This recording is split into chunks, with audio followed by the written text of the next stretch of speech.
Alhamdulillah, puji syukur kepada Allah Subhanahu wa taala. Kita kembali dipertemukan di tempat yang barokah ini guna untuk menuntut ilmu agama, sehingga kita termasuk orang-orang yang paham agama dan tergolong orang yang mengamalkan ilmu tersebut, sehingga menjadikan kita lebih dekat kepada Allah Subhanahu wa taala, dan dengan rahmat dan ridhonya kita tergolong orang-orang penghuni surga. Amin ya rabbal alamin. Baik, pada pertemuan kali ini kita akan membahas terkait tema mendidik anak dan menjadi orang tua yang baik. Tentunya dari tema ini akan membahas dua jenis manusia. Yang pertama orang tua, yang kedua anak itu sendiri. Sebagai pembuka, hal yang pokok dari keluarga adalah kedua orang tua. Jadi terkhusus seorang ayah dan ibu, itu adalah hal pokok yang harus menjadi acuan atau pedoman bagi anak-anaknya.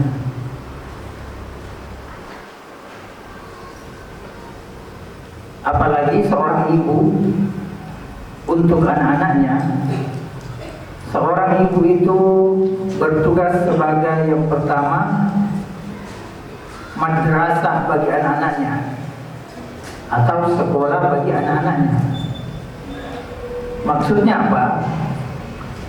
Dari anak-anak itu akan tercermin apa-apa yang telah ia pelajari dari orang tuanya, baik dari ibunya dan juga oleh ayahnya. Tetapi yang paling dekat dari secara psikologi itu memang ibunya, karena memang sang ibulah yang telah mengandung selama 9 bulan lebih, lalu menyusui dan sampai mendidik anak-anaknya. Kalau sang ibu saja yang tergolong tidak telaten atau tidak memenuhi tanggung jawabnya sebagai ibu kepada anaknya, itu bisa saja menjadikan anak itu digolongkan rusak. Jadi pentingnya seorang ibu yang memiliki pemahaman dan keilmuan untuk membina keluarganya. Bahkan dari kisah nabi-nabi terdahulu itu banyak yang menceritakan tentang wanita-wanita hebat yang melahirkan utusan-utusan Allah dari ibu hebat itu. Contoh misalnya Siti Maryam. Maryam adalah orang yang soleh, orang yang dekat dengan Allah, orang yang menjaga keimanan dan ketakwaannya, orang yang menjaga kehormatannya, sehingga Allah Subhanahu wa taala menitipkan seorang nabi ke rahim Maryam yang tanpa adanya laki-laki di sisinya atau suami. Maryam melahirkan Isa alaihissalam, Nabi Isa alaihissalam. Itu disebabkan karena Maryam adalah wanita pilihan Allah. Ada juga kisahnya Nabi Ibrahim alaihissalam. Nabi Ibrahim alaihissalam disebut sebagai Abul Anbiya, sebagai bapaknya para nabi. Jadi dari Nabi Ibrahim alaihissalam itu dan keturunan-keturunannya itu kebanyakan dari Nabi Ibrahim yang diutus menjadi nabi. Kalau mau dibandingkan antara ayah dan ibunya Nabi Ibrahim alaihissalam, itu jauh berbeda keyakinan. Ayahnya Nabi Ibrahim itu bernama Azar. Azar ini orang yang penyembah berhala, tidak mau beriman kepada Allah. Bahkan dia pun membuat berhala dan dijual. Tetapi ibunya Nabi Ibrahim adalah orang yang soleha, sehingga melahirkan anak yang bernama Nabi Ibrahim yang memiliki juga watak dan kesolehan seperti ibunya.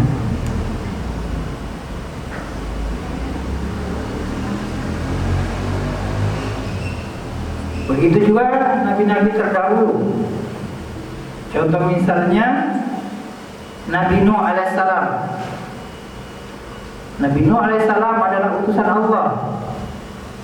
Nabi Nuh alaihissalam pernah diperintahkan membuat perahu, kapal yang besar. Anaknya bernama Kan'an itu tidak mau taat kepada Nabi Nuh alaihissalam. Ternyata gennya atau dari pokoknya ibunya Kan'an atau istrinya Nabi Nuh juga tidak tergolong orang yang naik ke kapal Nabi Nuh. Dalam artian dia adalah perempuan yang durhaka.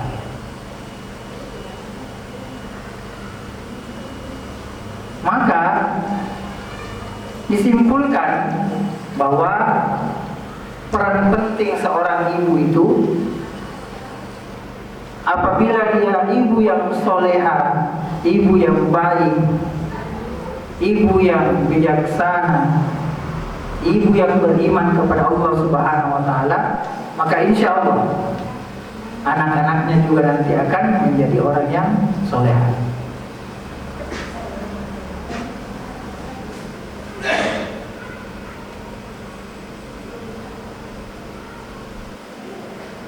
Begitu juga dengan Nabi Muhammad alaihissalam, Muhammad Rasulullah SAW. Muhammad Rasulullah SAW, Nabi Muhammad SAW itu memiliki ayah dan ibu yang terhormat, yang terpandang, yang beriman kepada Allah Subhanahu wa taala. Maka dengan adanya manusia pilihan Allah yang tergolong akan melahirkan Nabi terakhir, Nabi penghulu segala para nabi, Nabi rahmatan lil alamin, rahmat bagi seluruh alam. Itu Allah telah memilih siapa ibunya.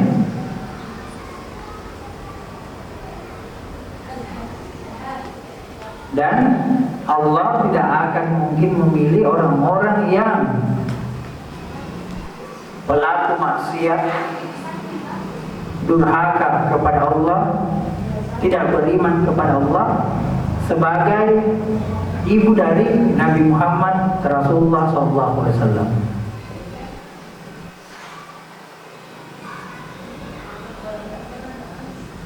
Jadi kualitas dari anak-anak itu biasanya terlihat karena ibunya. Jadi bagi laki-laki yang ingin mencari pasangan hidup, istri, maka pilih dan pilihlah calon istri kita. Karena itu akan menjadi faktor dan akan berpengaruh pada anak-anak kita di kemudian hari. Begitu juga sebaliknya dengan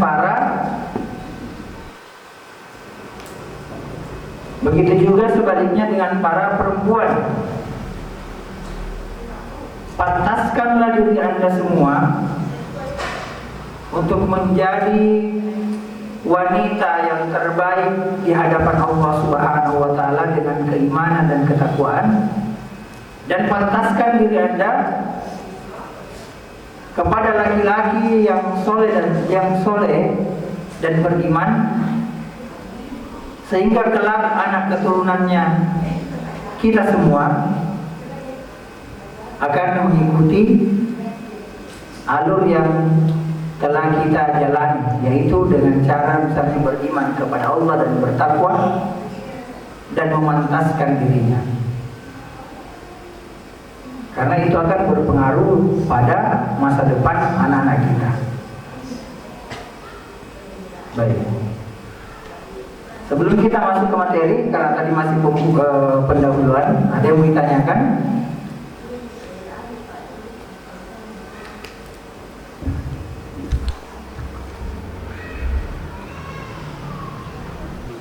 Baik, kalau begitu kita masuk ke materi. Yang pertama, menjadi orang tua yang baik. Jadi kita akan membahas terkait orang tua, apa-apa saja perannya, apa-apa saja yang harus dilakukan sebagai orang tua, dan ini akan menjadi bekal kita semua dalam kehidupan sehari-hari kita, khususnya seorang ayah dan ibu dalam membina rumah tangganya. Yang pertama, baik ayah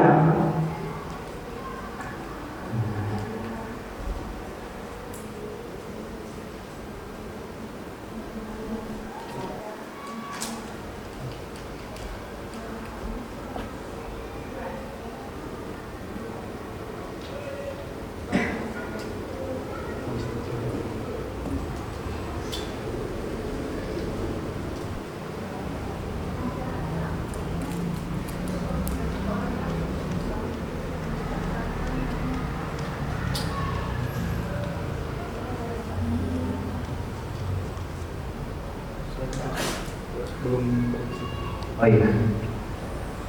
Yang pertama, pentingnya bagi orang tua, baik ayah ataupun ibu, untuk selalu mengekspresikan kasih sayangnya kepada anak-anaknya.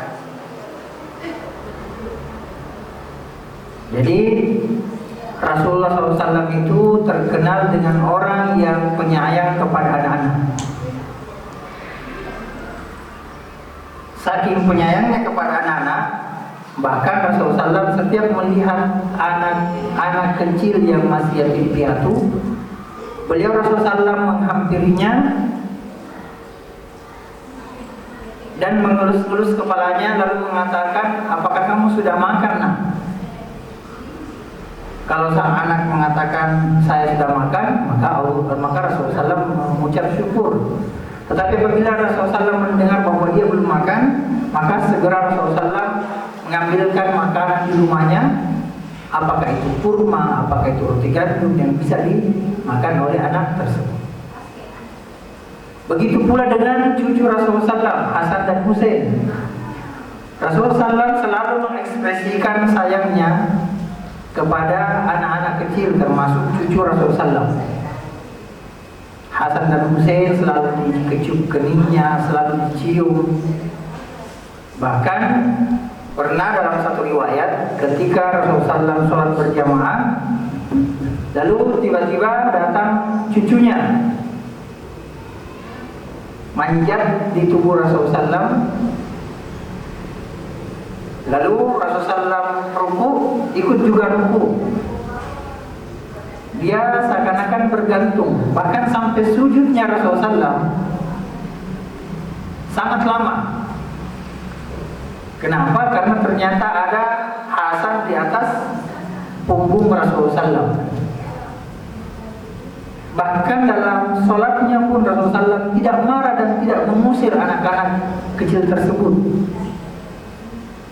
Dia lama sujud sampai Hasan turun dari pundak Rasulullah SAW, lalu berdiri, lalu duduk di antara dua sujud Rasulullah SAW. Itu menandakan bahwa bahkan dalam sholat pun kita tetap harus berkasih sayang bahkan kepada anak-anak.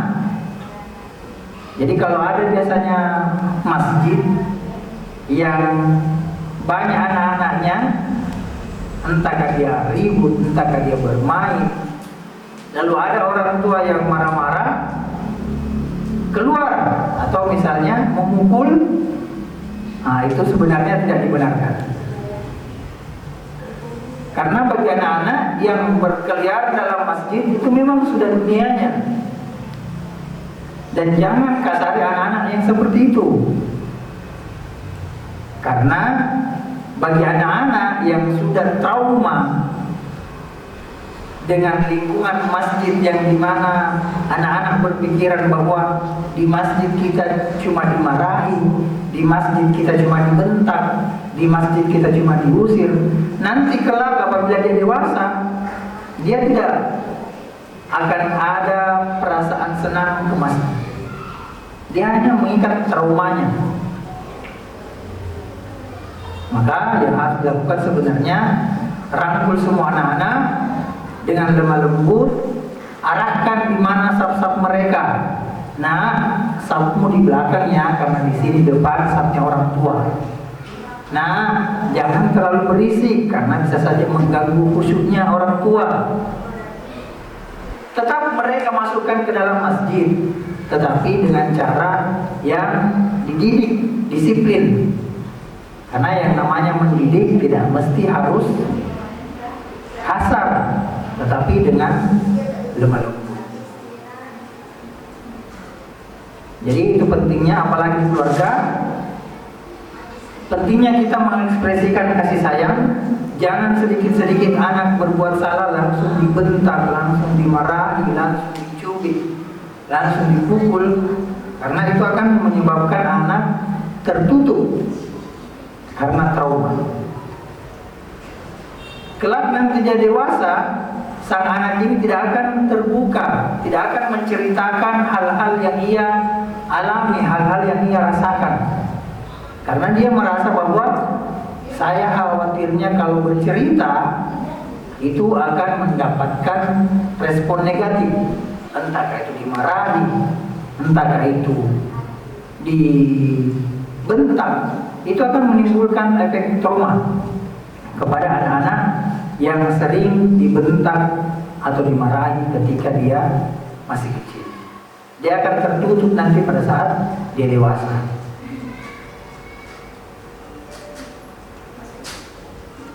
Selanjutnya, seorang ayah dan ibu pentingnya memberikan lingkungan yang aman dan sehat. Ini memang sudah menjadi kewajiban bagi seorang ayah dan ibu, yang dimana harus menjamin anak-anaknya tumbuh dengan rasa aman dan sehat.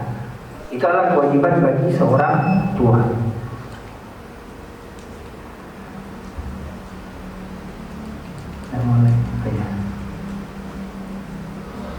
Selanjutnya, buat anak mengerti yang namanya kedisiplinan, bukan hukuman.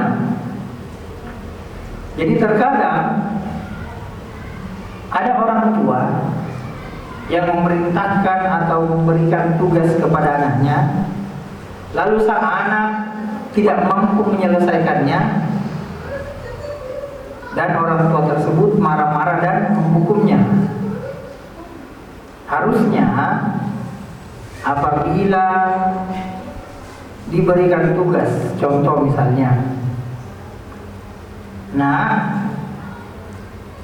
mulai sekarang kamu harus belajar untuk bangun cepat atau bangun sholat subuh.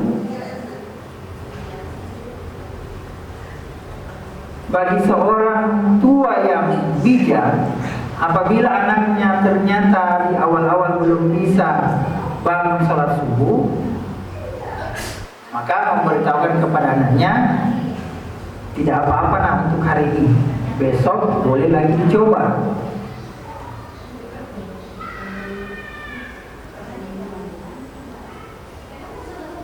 Ataukah misalnya bagi seorang anak yang memiliki jadwal ke sekolah jam 7 pagi, lalu diperingatkan bahwa nak sebentar lagi jam 7 maka segeralah berangkat. Itu dalam peringatan seperti itu akan membuatnya disiplin.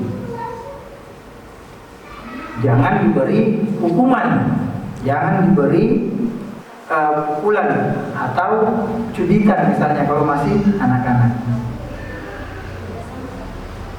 agar dia paham bahwa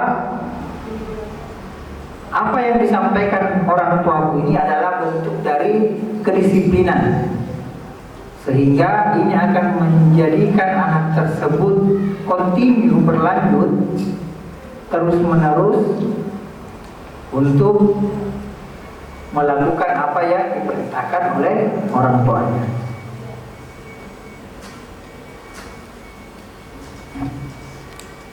Next. Nah, ini bagi orang tua. Jangan membanding-bandingkan anak-anak kita, karena setiap anak itu unik. Bahkan orang tua yang selalu membanding-bandingkan anaknya dengan anak orang lain, itu akan cenderung anak akan menjadi pendendam.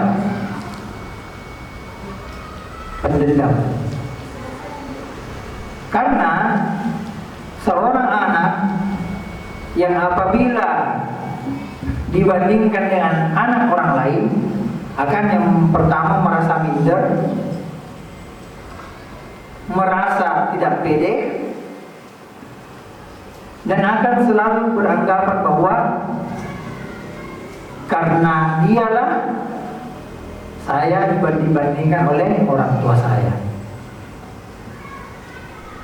Dan itu efeknya akan fatal di kemudian hari. Selanjutnya, hargai mereka. Jadi anak-anak itu perlu dihargai. Apapun pencapaiannya, apapun nilainya, hargai.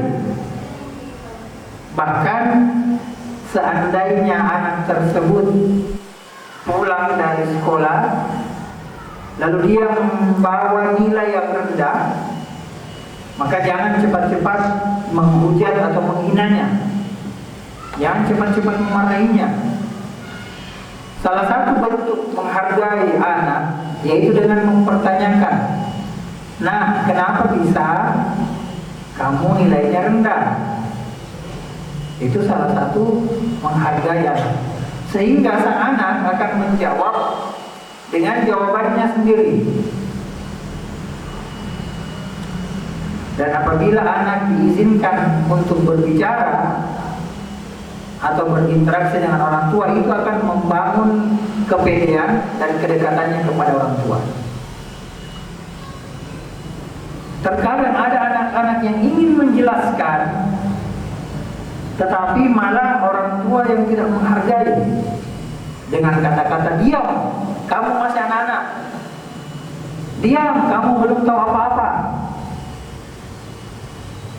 diam, pokoknya jangan bantah-bantah ayah atau ibu. Itu juga adalah hal yang perlu dihindari oleh orang tua. Selanjutnya, biarkan mereka memecahkan masalahnya sendiri. Contoh misalnya, ada seorang anak yang melapor kepada orang tuanya.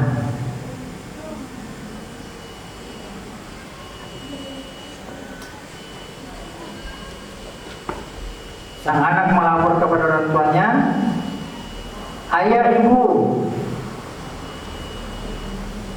mainanku misalnya jatuh ke lantai 1.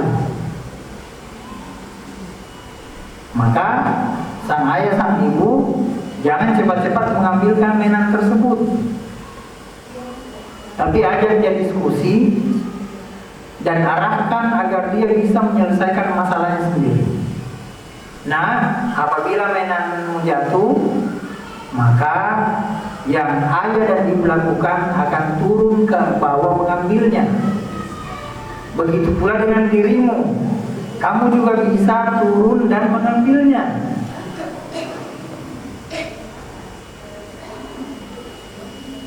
Dan anak-anak yang terbiasa dengan masalah mereka dan bisa memecahkan masalah tersebut, maka kelak nanti dewasa dia akan tumbuh dengan jiwa-jiwa leader, jiwa-jiwa pemimpinnya bagus,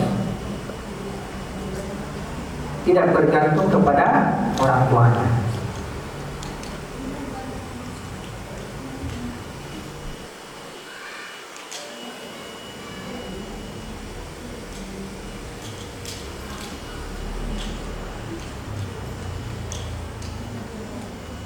Kembali.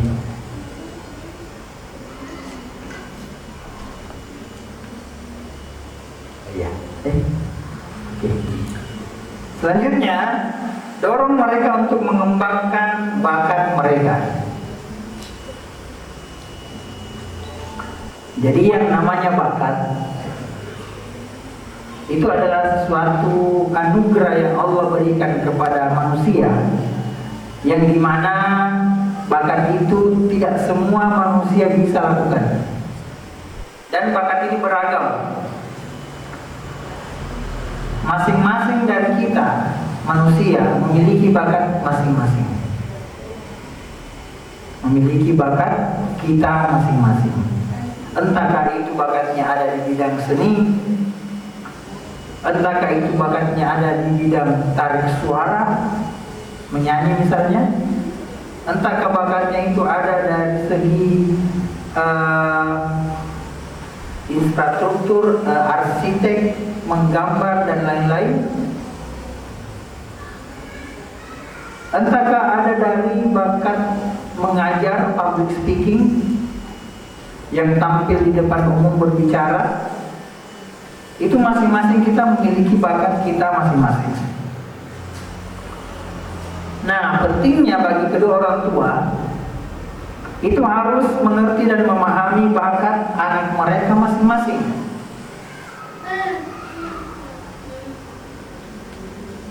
Contoh misalnya, ada orang tua yang memaksakan anaknya untuk ikut pelatihan menyanyi. Ternyata sang anak memiliki bakat di bidang memasak. Maka seorang tua yang bijak itu tidak memaksakan kehendak orang tua. Dia harus berinteraksi, berkomunikasi dengan sang anak dengan apa-apa saja bakat dari sang anak tersebut, dan membicarakan bagaimana caranya untuk mengembangkan bakat mereka. Intinya, jangan memaksakan kehendak bagi kita orang tua kepada sang anak terkait bakat, karena masing-masing manusia itu memiliki bakat mereka masing-masing.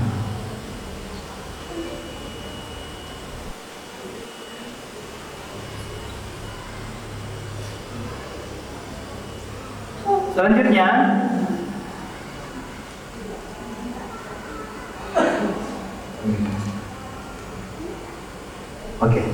selanjutnya beri mereka tanggung jawab.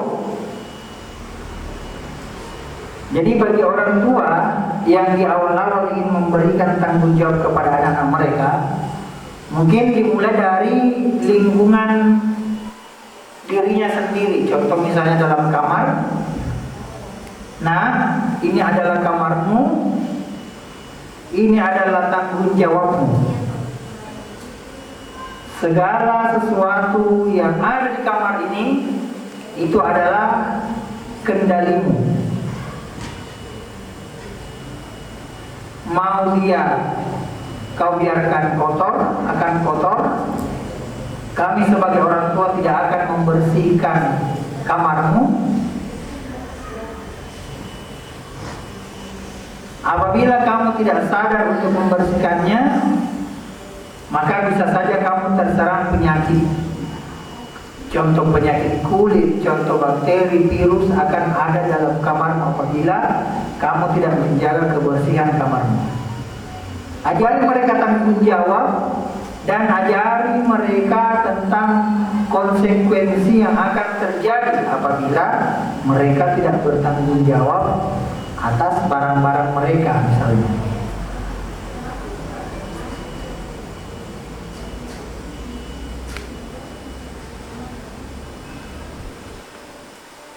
Oke, sekarang kita masuk ke perbedaan mengasuh anak, orang tua bijak dan orang tua biasa.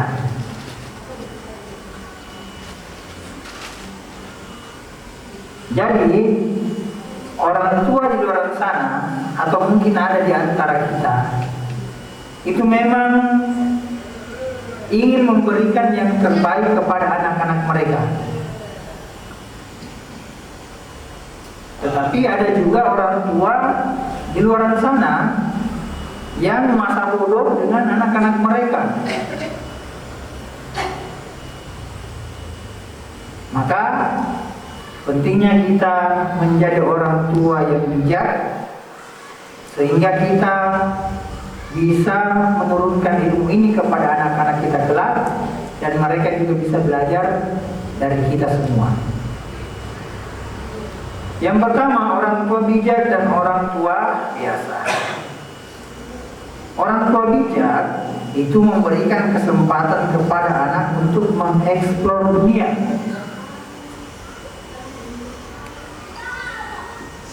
Jadi bagi orang tua yang bijak akan memperkenalkan bahwa di dunia itu ada yang namanya manusia, kendaraan, binatang. Di dunia itu ada yang namanya jabatan, pangkat. Di dunia itu akan nanti kamu alami yang namanya misalnya mencari kerja. Itu namanya salah satu mengeksplor dunia. Tidak membuat anak itu tertutup. Segala yang diajarkan oleh orang tua yang positif, maka apabila diterima oleh sang anak, itu akan menjadi bekalnya kelak untuk menghadapi dunia.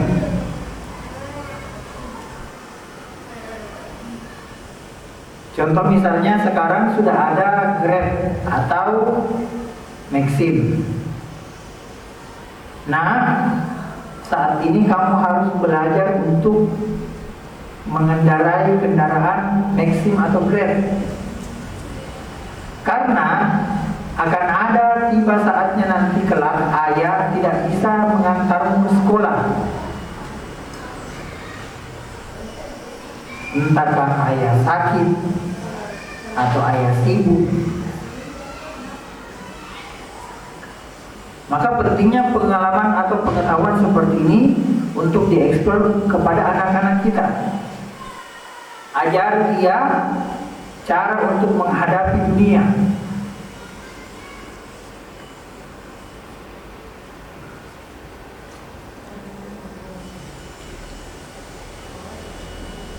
Sedangkan orang tua biasa itu selalu memberikan bantuan ketika anak mengalami kesulitan.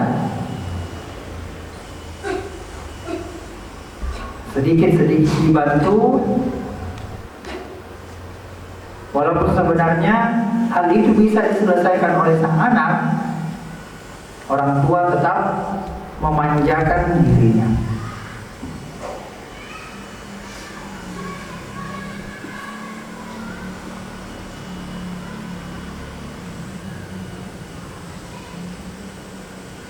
Ini sudah.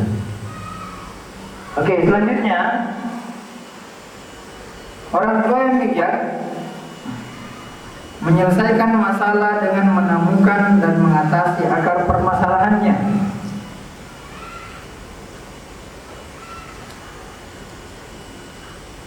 Jadi orang tua yang bijak itu akan mencari akar masalahnya dulu, lalu membahas masalahnya.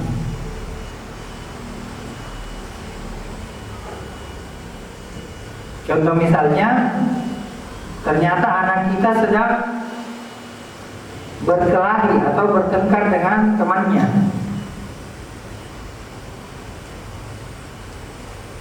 Maka bagi orang tua yang bijak, yang pertama dia tidak akan memarahi anaknya. Kenapa kamu bertengkar? Kenapa kamu berkelahi? Tetapi bagi orang tua yang bijak, itu akan bertanya kepada sang anak dan mencari tahu kenapa bisa hal itu terjadi. Entahkah dengan cara melihat dari gerak-gerik temannya yang mungkin suka usil, yang suka mengganggu,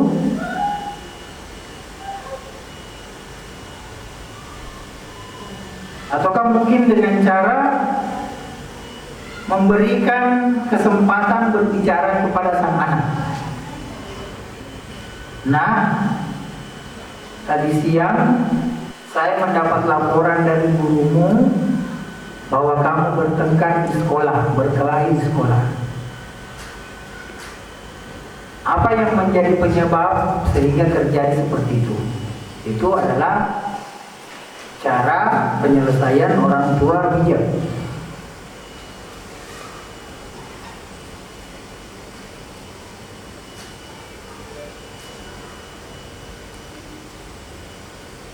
The next, orang tua bijak membantu anaknya mencari jawaban agar kelak mengerti dan bisa memecahkan persoalannya sendiri. Tetapi orang tua biasa itu hanya menyediakan jawaban begitu saja, semacam jalan pintas. Jadi bagi orang tua yang bijak, itu pentingnya mengajak anaknya berkomunikasi dan mengetahui titik masalahnya apa, akar masalahnya apa, lalu membantu sang anak untuk memecahkan persoalan itu sendiri, tidak dengan bantuan orang tua. Contoh misalnya, ada anak yang setelah bertengkar itu harusnya mereka berdamai. Bagi orang tua yang bijak akan memberitahukan kepada anaknya, nah, kalian sudah bertengkar, maka kalian harus berdamai dan saling meminta maaf. Itu adalah orang tua yang bijak. Tetapi bagi orang tua yang biasa, dia yang akan langsung mendatangi sang lawan anak tersebut yang sudah bertengkar dan akan mengatakan bahwa, nah, anakku minta maaf kepadamu. Jadi seakan-akan ada perantara yang harusnya sang anak sendirilah yang harus meminta maaf atau berdamai kepada teman yang telah diajak bertengkar. Jadi sebagai orang tua jangan mewakilkan kata maaf, tetapi ajari anak kita untuk meminta maaf sendiri kepada temannya yang telah diajak bermasalah.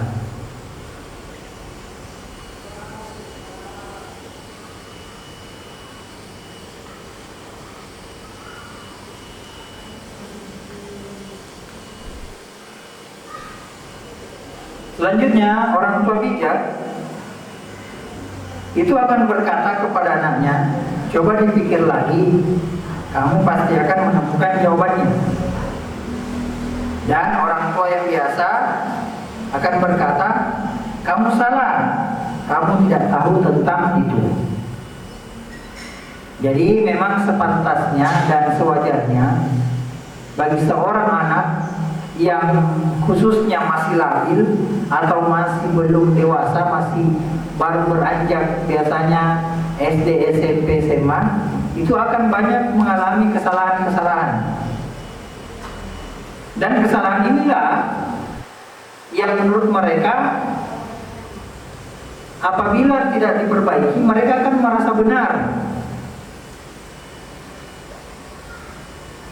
Mereka akan merasa bahwa itu biasa saja, padahal itu adalah hal yang salah. Contoh misalnya, ada anak SMP atau SMA yang mulai merokok,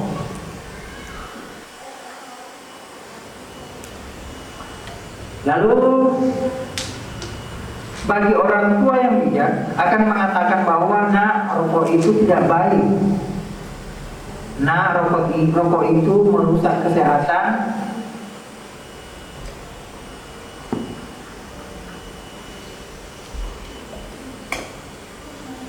Nah, rokok itu akan membuatmu tidak terlihat sopan misalnya.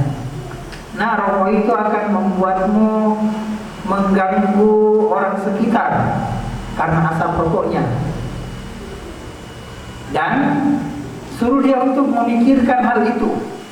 Coba nak, pikirkan baik-baik. Apabila kamu berada di dalam ruangan yang banyak orang, lalu semua orang itu terganggu dengan asap rokokmu, apakah orang tersebut akan membencimu atau menyukaimu? Coba dipikir lagi. Ajak anak tersebut untuk berpikir. Jangan langsung mengatakan kamu salah. Jangan lakukan itu. Tetapi ajak dia berpikir sehingga dia sendiri akan menemukan jawabannya. Itulah perbedaan antara orang tua yang bijak dan orang tua yang biasa saja.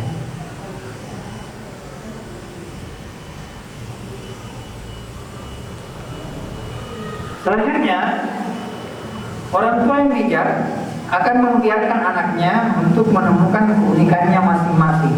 Jadi ini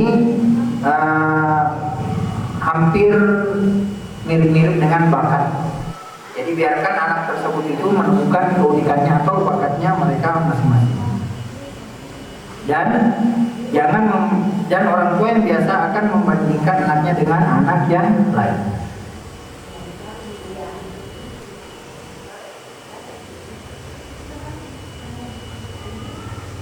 Selanjutnya, orang tua bijak akan memberi contoh yang baik untuk anak-anaknya. Dan orang tua yang biasa itu hanya akan memberikan peraturan-peraturan untuk diikuti anak-anaknya. Jadi pentingnya bagi orang tua, baik ayah dan ibu, menjadikan dirinya sebagai role model atau acuan atau pedoman untuk anak-anaknya. Contoh misalnya, kita sebagai orang tua, baik dia ayah atau ibu, yang menjaga aurat agar tidak terlihat di depan umum, itu akan berpengaruh kepada anak-anak kita.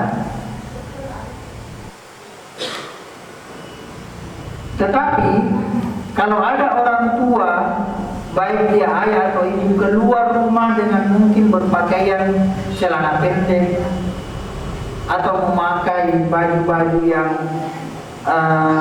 minim, maka bagi sang anak, apalagi misalnya anak perempuan, dia akan beranggapan bahwa inilah role model saya, inilah yang diperlihatkan orang tua saya kepada saya. Kalau orang tua saya saja menganggap ini adalah hal biasa, maka saya pun boleh melakukannya. Atau contoh misalnya orang tua yang bangunnya jam 8 pagi, maka sang anak pun akan berpikiran, orang tua saya saja bangunnya telat, tidak pernah sholat subuh, maka baginya itu akan dianggap hal yang biasa. Ataukah ada orang tua yang mungkin selalu bertengkar, bahkan dia pernah melihat KDRT di dalam keluarganya, misalnya sang ayah memukul istrinya, lalu sang anak melihat, maka itu kelak akan terulang lagi role modelnya kepada sang anak, bahwa ayah saya pun juga pernah memukul perempuan, maka dia akan menganggap itu adalah hal yang biasa. Maka pentingnya bagi seorang kepala rumah tangga baik dia mungkin ayah atau ibu, memberikan role model atau contoh kepada anak-anaknya yang dimana itu terlihat pada kedua orang tuanya.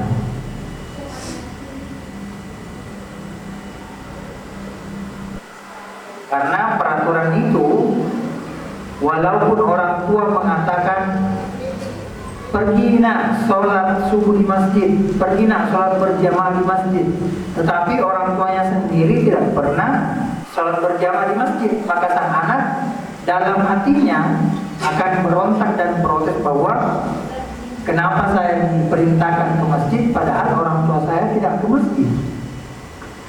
Kenapa saya harus menutup aurat padahal ibu saya tidak menutup aurat. Maka jangan memberikan peraturan kepada anak, tetapi berikan dia contoh atau role model yang dimana menurut mereka itu terlihat kepada kedua orang tuanya.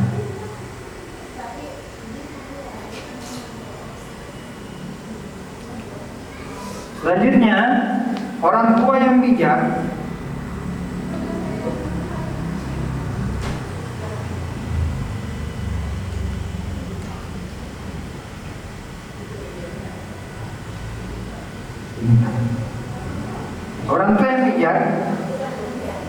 mengajarkan anak belajar dari kesalahannya.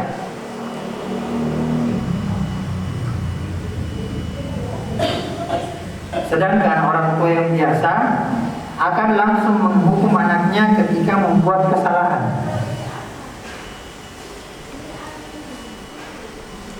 Next, orang tua yang bijak, orang tua dan anaknya memiliki status yang sama dalam keluarga.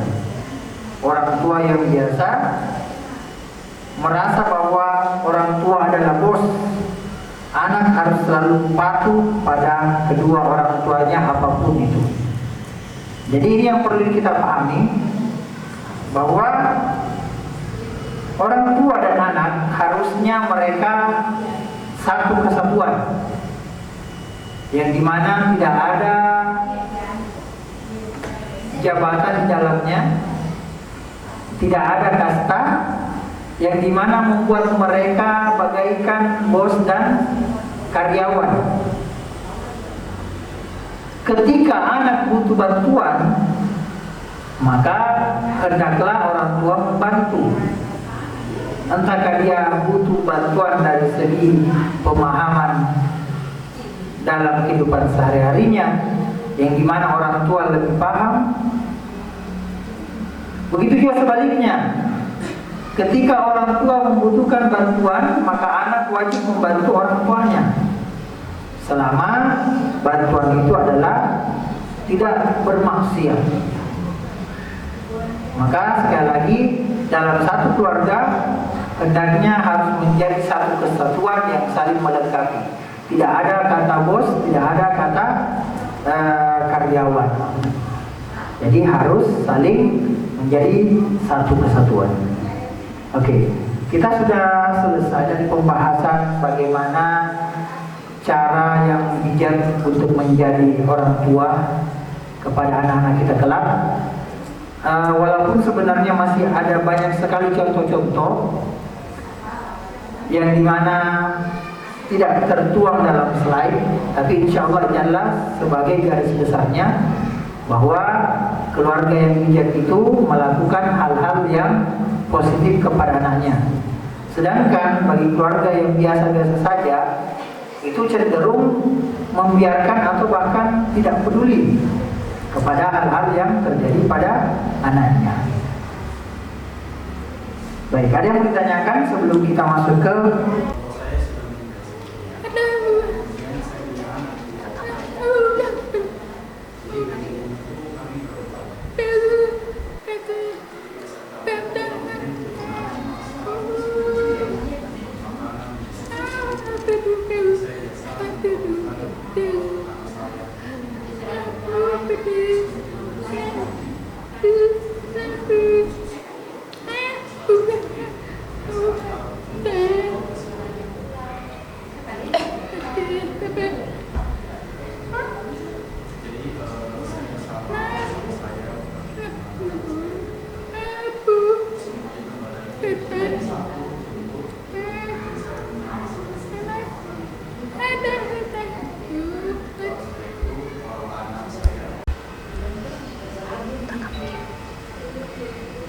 orang tua saya tidak pernah mengajarkan saya. Terus kemudian di saat saya pergi keluar, teman-teman saya yang dengar mengajak untuk minum bir, saya merasa tidak paham. Tapi kemudian saya minum, dan kemudian saya mulai puyeng dan mama saya mulai marah-marah. Dan kenapa kamu bisa puyeng seperti itu? Karena teman dengan saya tadi memberikan saya seperti itu. Karena mungkin sebelumnya orang tua saya tidak memberikan informasi atau mengajarkan saya terkait tentang hal itu, jadi saya melakukan hal itu. Terus kemudian pada saat saya bermain bola waktu masih kecil, terus kemudian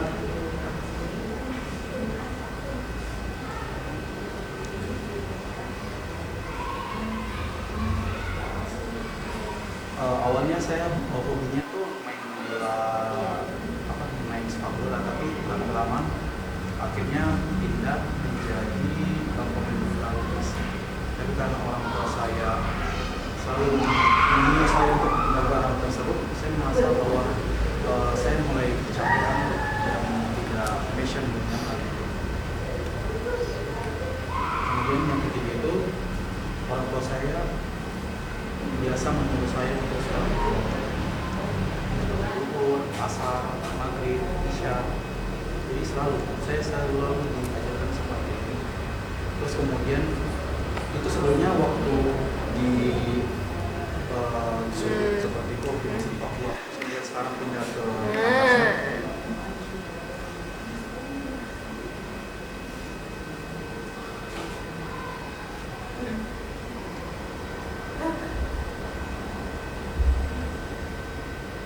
Jadi saat saya pindah ke Makassar, saya merasa lebih bebas lagi untuk melakukan hal lain.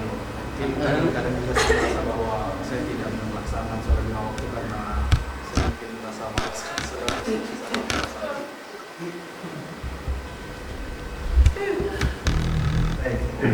nggak tahu tadi ada pertanyaan atau tidak. Baik, jadi yang pertama bagian hal yang terjadi yang masalah minum-minum tadi itu adalah hal yang dimana orang tua kurang berkomunikasi dengan anaknya dan menyampaikan hal-hal yang dimana itu adalah hal yang tidak boleh dilakukan. Jadi terkadang memang banyak orang tua yang lalai dengan anak-anaknya, dalam artian selalu beranggapan bahwa tidak perlu saya jelaskan, nanti anak itu akan mengerti sendiri. Entahkah dia dapat dari sekolahnya ataukah dia dapat dari teman-temannya yang lain. Nah, ini yang bahaya apabila didapat dari teman-temannya yang lain. Kalau misalnya hal itu didapat dari lingkungan sekolah, maka bisa saja itu akan mengarahkan ke hal yang positif. Tetapi yang bahaya apabila didapat dari temannya yang lain. Contoh misalnya kasus yang tadi dijelaskan terkait minuman, di mana sang orang tua tidak pernah mungkin memberikan pemahaman kepada anaknya bahwa minuman itu memabukkan, minuman itu bisa menghilangkan akal, minuman itu bisa membuat kita jadi mabuk, pingsan, dan itu bisa merusak kesehatan. Maka karena sang anak tidak pernah mendapat informasi dari orang tuanya atau berkomunikasi dengan baik, maka dia mendapatkan itu dari teman-temannya, maka itu bisa menjadi hal yang bahaya. Terkadang memang orang tua lalai dari hal-hal yang seperti ini, hal-hal yang eksplor dengan dunia. Maka sebagai orang tua yang bijak, beritahukan segalanya kepada anak-anak. Bahkan seandainya itu menyangkut terkait hubungan suami istri atau seks, itu perlu juga dijelaskan kepada anak-anak apabila dia sudah bertanya. Jangan pernah mengatakan kepada anak-anak yang penasaran, contoh misalnya, ayah ibu apa itu seks atau apa itu pernikahan. Maka jangan pernah mengatakan bahwa nanti kamu akan tahu sendiri, itu bahaya. Bagi orang tua yang bijak akan mendudukkan anaknya dan akan menjelaskannya dengan secara hati-hati dan perlahan, dan akan menjelaskan bahwa ada dampak negatif dan positifnya. Contoh misalnya ada anak laki-laki yang bertanya, apa itu pacaran? Maka jelaskan kepada anak. Jangan pernah menganggap bahwa anak itu akan tahu dengan sendirinya.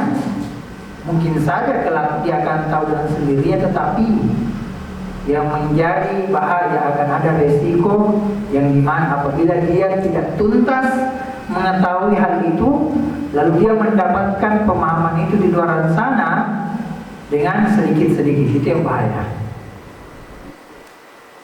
Karena bisa saja dia salah arah. Maka penting berkomunikasi dengan orang tua, baik itu anak dan kepada kedua orang tua.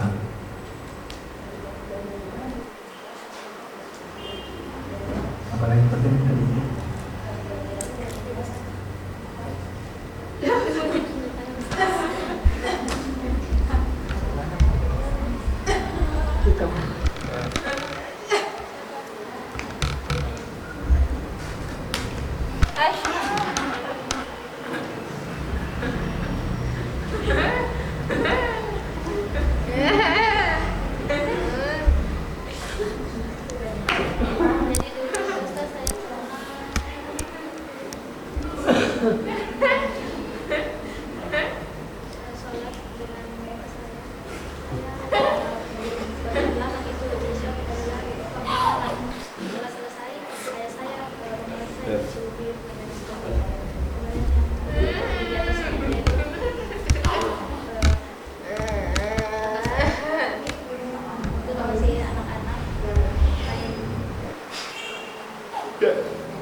Jadi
Tentang tema adab seorang anak terhadap kepada kedua orang tuanya.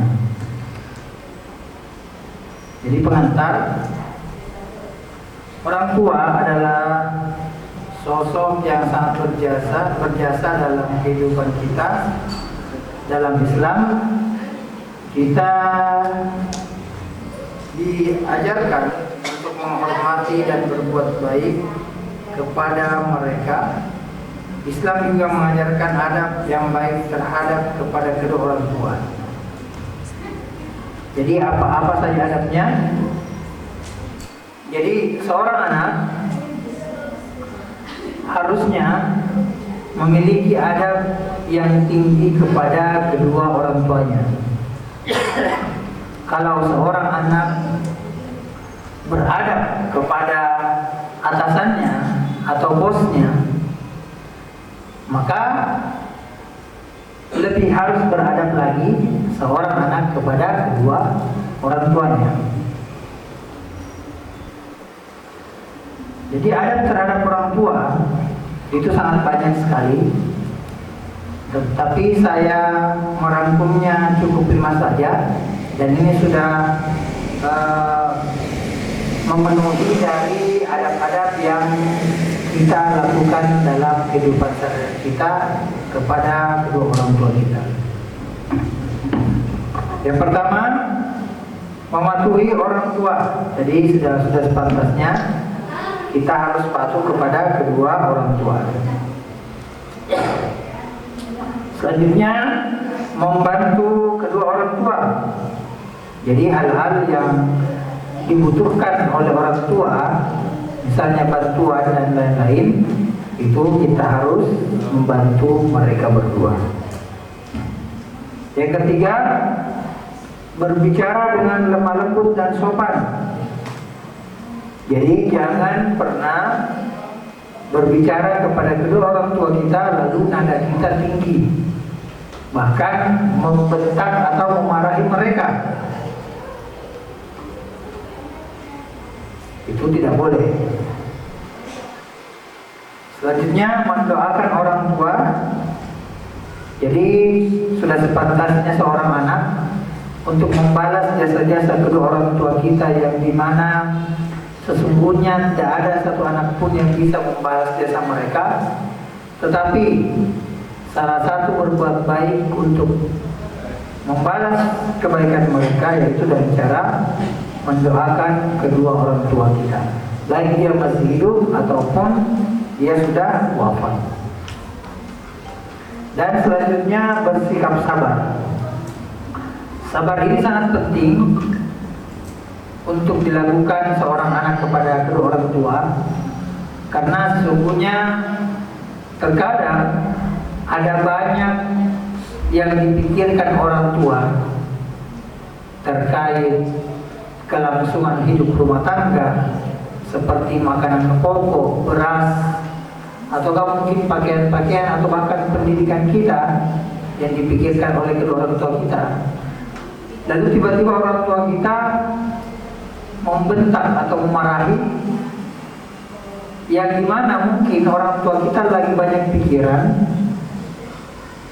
Kita sebagai anak jangan cepat-cepat negatif thinking atau membalas kemarahan mereka, karena sesungguhnya bagi anak yang baik yaitu bersabar menghadapi kedua orang tuanya. Yang pertama, mematuhi orang tua. Sebagai seorang anak, wajib bagi kita untuk mentaati perintah orang tua selama tidak bertentangan dengan ajaran agama. Selama itu bukan maksiat, maka lakukan perintah orang tua.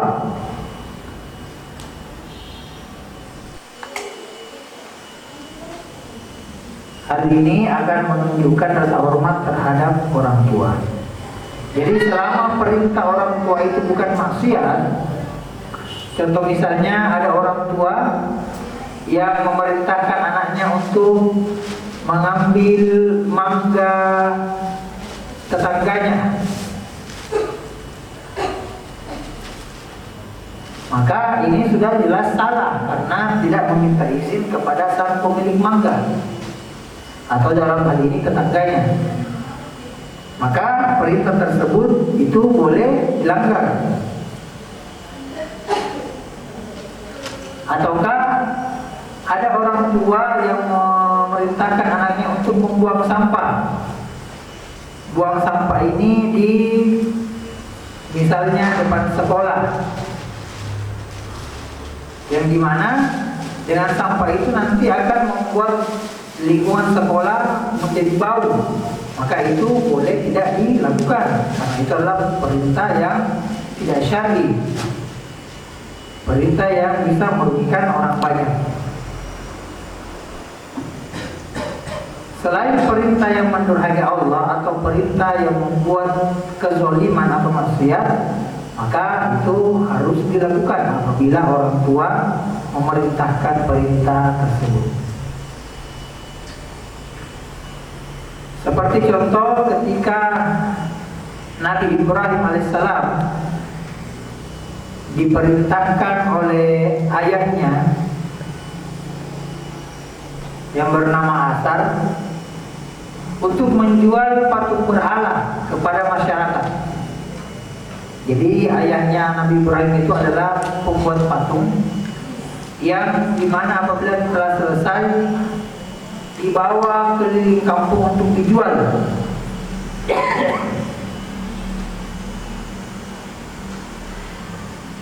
Disinilah cerminan adabnya Nabi Ibrahim sangat baik sekali kepada kedua orang tuanya, kepada ayahnya, karena dia tidak langsung menolak permintaan ayahnya, tetapi tetap dibawa patung itu dan dijual ke masyarakat sekitar.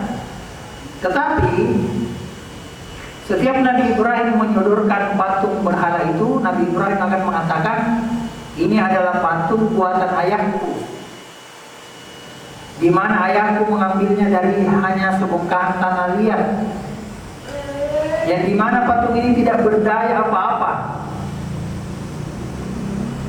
Kita manusia lebih berkuasa dari patung ini. Apakah Anda tetap ingin membelinya dan menyembahnya?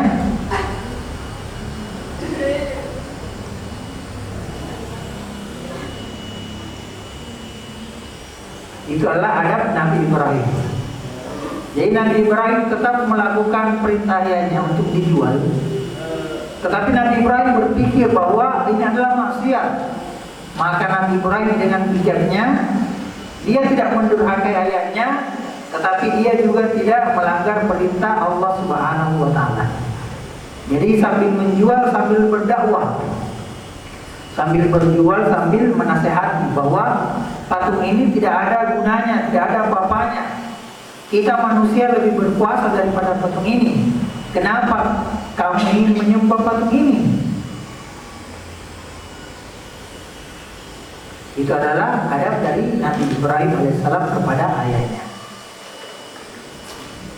Sama juga seandainya tadi yang terkait masalah sampah,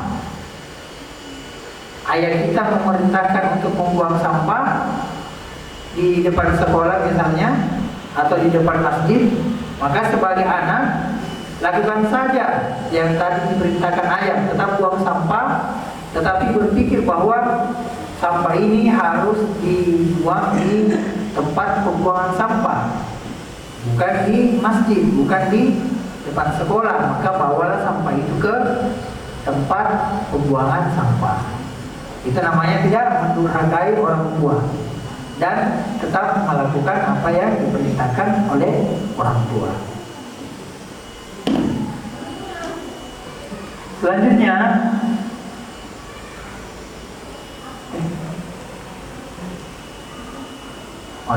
membantu orang tua. Anak sangat dianjurkan membantu tugas orang tua seperti pekerjaan rumah, menjaga adik, merawat mereka ketika orang tua kita sakit, dan lain sebagainya. Jadi apa-apa yang orang tua butuh bantuan, baik di dalam rumah atau di luar rumah, maka membantu orang tua hukumnya wajib.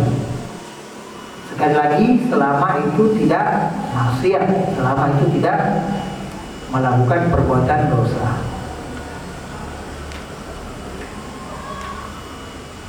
Next, berbicara lemah lembut dengan keduanya. Gunakanlah suara yang lebih rendah dan kata-kata yang lebih sopan saat berkomunikasi dengan mereka berdua. Hindari membentak atau yang bisa menyebabkan kedua orang tua itu sakit hati. Dengan cara-cara yang lembut dapat menjadikan hubungan lebih harmonis. Jadi berbicara kepada kedua orang tua jangan samakan dengan berbicara kepada teman. Contoh misalnya kita memiliki teman yang akrab, yang dimana dalam kesadaran kita akrab dan berkomunikasi dengannya dengan bahasa santai atau bahasa yang lebih friendly atau bersahabat. Contoh misalnya, bro, tolong ambilkan itu, ataukah sana-sana dulu, ayo cepat-cepat, seperti itu. Itu hindari berbicara seperti itu dengan kedua orang tua. Jangan samakan berbicara dengan teman dan dengan orang tua.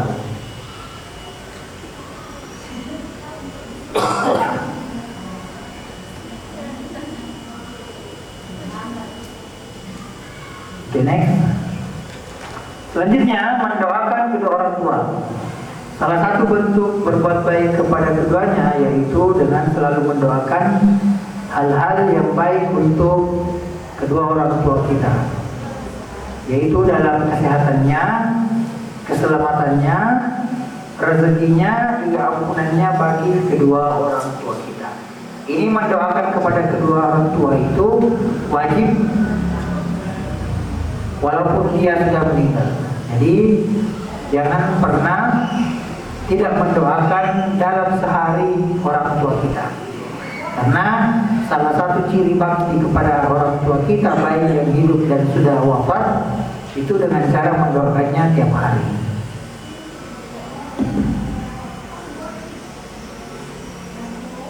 Dan next, bersikap sabar.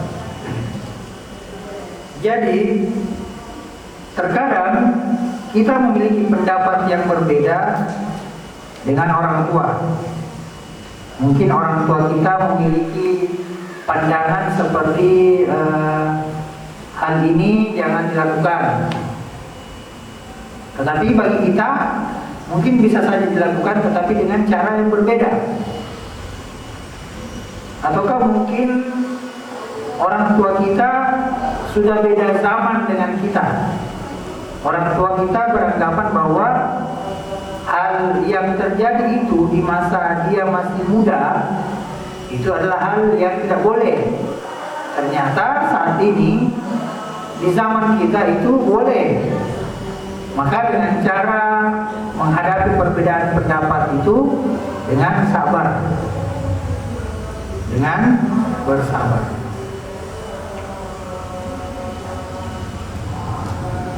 Contoh perilaku yang dilarang: tidak boleh membentak orang tua, berkata kasar juga tidak boleh, malas membantu tidak boleh, meremehkan nasihat kedua orang tua juga tidak boleh, dan membuat mereka sedih juga tidak boleh.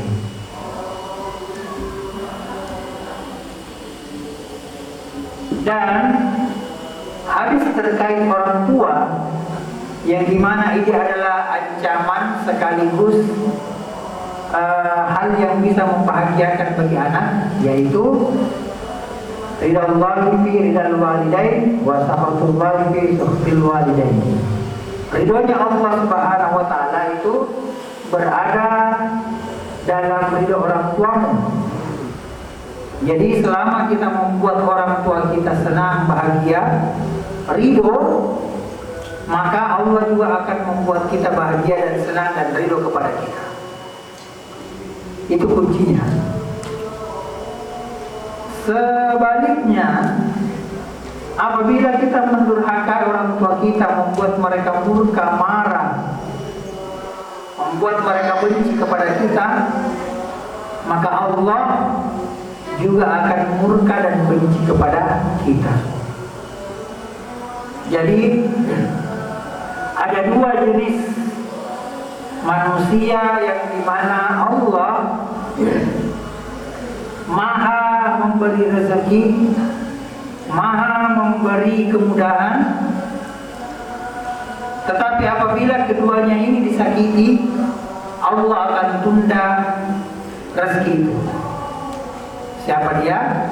Orang tua dan suami. Jadi bagi seorang anak, walaupun mencari rezeki di timur, di barat, selatan, utara,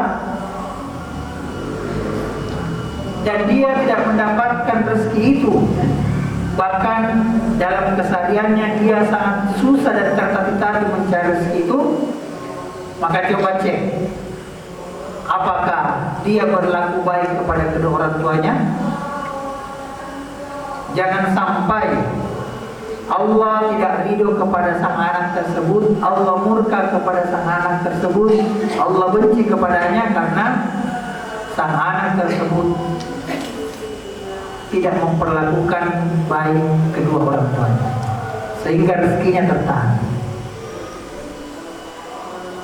Bukan malaikat, bukan makhluk lain, tetapi orang tualah yang bisa membuat doa kita sebagai anak itu tertunda, tidak diijabah oleh Allah karena faktor kedurhakaan kita kepada kedua orang tua kita. Maka berlaku baiklah selalu kepada kedua orang tua kita, terkhusus kita yang masih memiliki keduanya. Buat mereka tersenyum, buat mereka bahagia, sehingga keridhaan Allah kepada kita itu akan turun.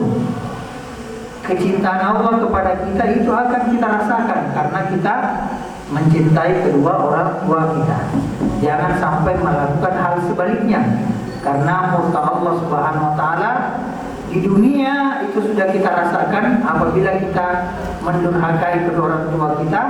Lebih-lebih nanti di akhirat kita akan mendapatkan kesengsaraan di yaumul kiamah, hari kiamat, ketika kita mendurhakai orang tua kita. Jangankan bau surga, jangankan surga, bahkan baunya saja surga kita tidak akan dapatkan apabila kita mendurhakai kedua orang tua kita.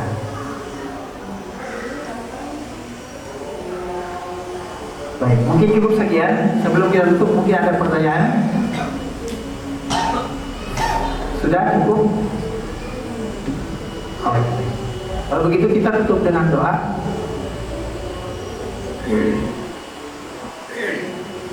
Bismillahirrahmanirrahim. Alhamdulillahirabbil wassalatu wassalamu ala rasulillah Muhammad.